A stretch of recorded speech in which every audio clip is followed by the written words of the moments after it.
Hello, are you somebody who grew up with a lot of drama in your childhood home? Imagine the parents were too immature to be parents. They were constantly fighting. One of them was doing drugs or alcohol. They had poverty consciousness, so you guys didn't have enough money. If you grew up with a lot of drama and you bought into the reality of those parents, you will have lost touch with your own reality.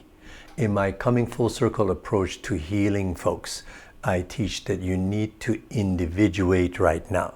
That means separating your umbilical cord from the reality that you grew up in. When you were 7, 13 years old, you couldn't move away and rent your own apartment, and children are innocent. They believe in the beliefs and the behavior of the parents that they're seeing on a daily basis.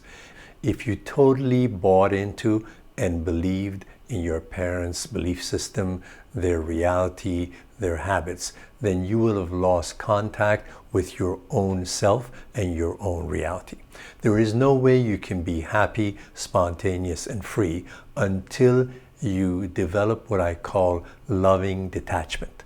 Loving detachment means you take care of your parents, you give them love, but the moment you see them getting into their old dramas, like drug abuse, fighting with each other, depression, the moment you see drama in your parents, you say in your own mind, no drama, no drama. That's loving detachment. Go over there on weekends, take care of the parents. The moment you see the old drama, just say in your own mind, like a mantra, no drama. That's called loving detachment.